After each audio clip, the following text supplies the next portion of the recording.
From here, we can start to talk about more specific tree types that are going to be useful for specific algorithms, such as a binary tree. Now, what is a binary tree?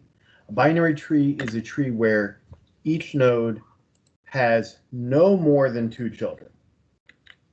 Okay? Binary trees can have 0 or 1 child. Nodes in a binary tree can have 0 or 1 child, but they can have no more than 2. And these nodes, these children, are typically labeled left and right children because we can be specific about these things. So we can say node A has 2 children, but node B only has a right child, and node C only has a left child. By the way, notice how a tree made up only of nodes with 1 child starts to resemble a linked list. See how this works? And because most likely there are links down and up, it is a doubly linked list. So you can see how these concepts are very related. But even within binary trees, we have more specific versions of trees that we can talk about. We can talk about a complete tree, a complete binary tree. And this is one where every level is completely filled, except for possibly the last level. And if the last level isn't filled, it is filled from left to right. So how I'm drawing this keeps this tree complete. Notice how the lowest level is full or being filled from left to right. So this, each of these drawn trees is complete. This is a complete tree. This is not. Now it is again. Still complete, not complete. Okay? This is what we mean. But notice how everything above the last level is completely filled in. And then the last level is filled in from left to right. So that's a complete tree versus a full or a proper binary tree. Full or proper binary trees, each node has 0 or 2 children. So what we mean by this is every parent has 2 children. And if it doesn't, then it has 0, which means it's not a parent at all. So from here, we can talk about properties of full or proper binary trees. And you can see here, we have 2 binary trees that are proper, in that every node that is a parent, and that's the circles, has 2 children, and every node that's a leaf, and that's these guys, right, is a leaf. It has no children. So this, both of these qualify. And so if we have n nodes with e-leaf nodes, I internal or non-leaf or parent nodes, those are the circles, and a height of h, then we can describe our full binary tree with the following properties. And we can see that the number of leaf nodes is always going to be equal to the number of internal nodes plus 1. Right? So what this means is over half of our nodes are going to be external nodes. Right? And we can see this here and here. Both of these, there are 3 internal nodes, or 3 parent nodes, and 4 external leaf nodes. Even if we consider the trivial case, the single element tree, well, we've got I equals 0. We've got 1 external node, so that works. So the number of nodes is going to be E plus I, right, equals N. Well, from there we can derive E is I plus 1, so I is E minus 1, n equals e plus e minus 1, n equals 2e minus 1. So what this is telling us is that our number of nodes is always going to be twice as many as our external nodes, save 1. Okay. Our height is going to be less than or equal to the number of internal nodes.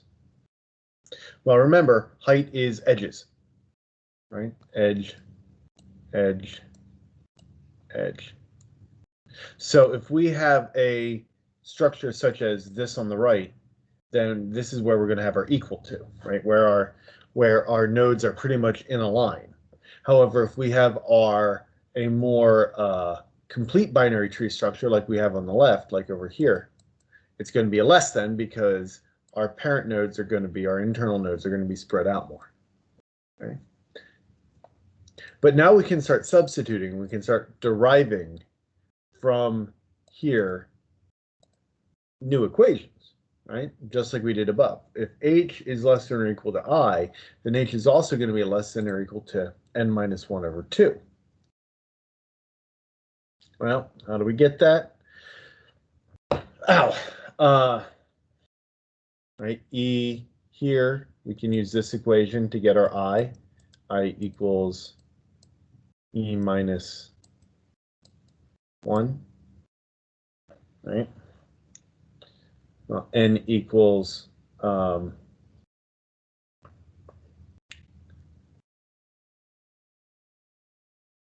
we go.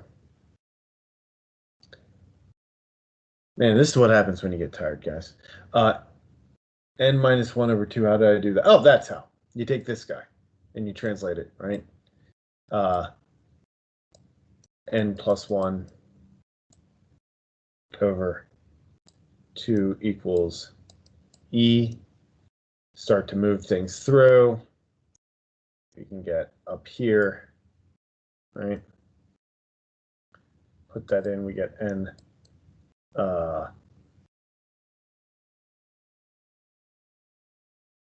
plus 1 over 2 minus 1, right? That's I. And hey, I equals N plus 1 over 2 minus 2 over 2. And that's going to bring us to our I equals N minus 1 over 2. And we can go through. Now, here's a key idea, that the number of edge nodes is going to be 2 to the h. And this is going to be crucial. This is like our geometric series, right? Where each doubling, right, each level creates a doubling. And this is what this is saying. So the number of edge nodes is going to be less than or equal to 2 to the height. And similarly, our height is going to be greater than or equal to log base 2 of e, right? These are opposites of each other. Log a of b equals c is the same thing as a to the c equals b, right? Log and exponents are inverses of each other. So these two equations are saying the same thing, just in reverse. And then here's your scary one. And we could probably do some fun substitutions like we did here. The easier way to derive this guy, that the height is greater than or equal to log 2, all this stuff, is to consider the number of nodes in a tree. And to look at this guy, it's going to be 2 to the 0 plus 2 to the 1 plus all the way up to 2 to the h, right? That's going to equal n. Well, if we do that, just like we did with our geometric series, we can see that this is the same as saying 2 to the h plus 1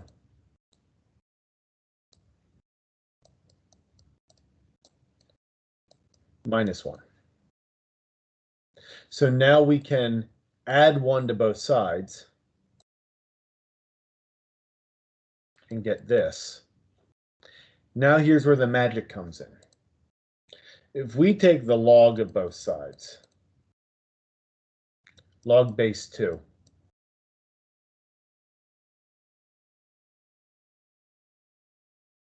right? And we do that to both sides.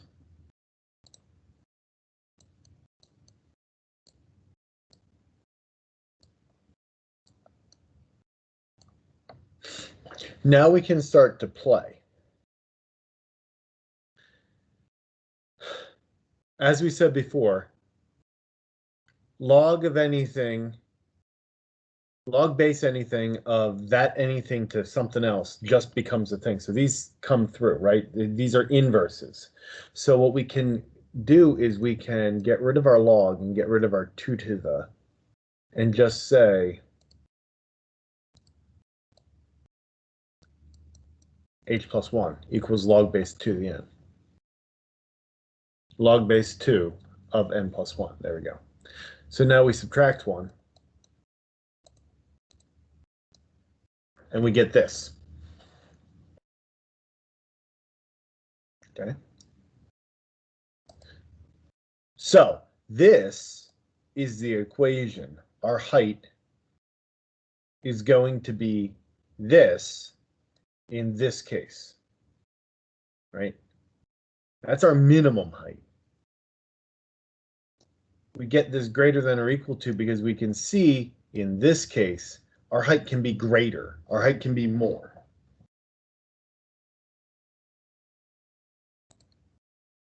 But this concept here and this concept here are going to be critical to us going forward in how we're using our trees and why binary trees are so powerful in order to create more efficient runtimes than other structures.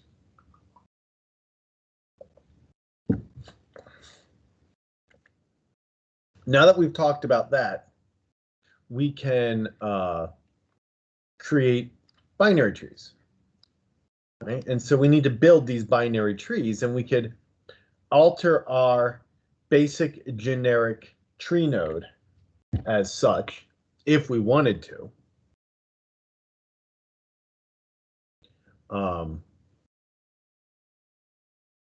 And this would be defining it from the start, right? If we just wanted to define a binary tree node, you'll see in the lab that I'm asking you for a slightly different version of this,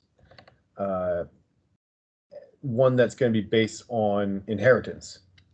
And so we can see this approach and we can go, okay, well, this makes sense, right? We're going to have a parent, possibly a left or right, a left or right, and some data. And then we can construct or assemble our tree, just like we did with our linked list, right? And we could alter this stuff directly if we wanted to, or we could have our set left, right, set right.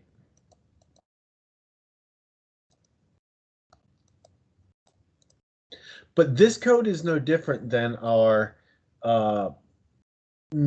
next previous, like we did with our singly and doubly linked list. The difference is now, right, with a binary node, we've got 1, 2, 3, right? A binary node is sort of like a triply linked list. It's not linear, but we've got 3 links from every node. And so you can see the same paradigm is going to work for us.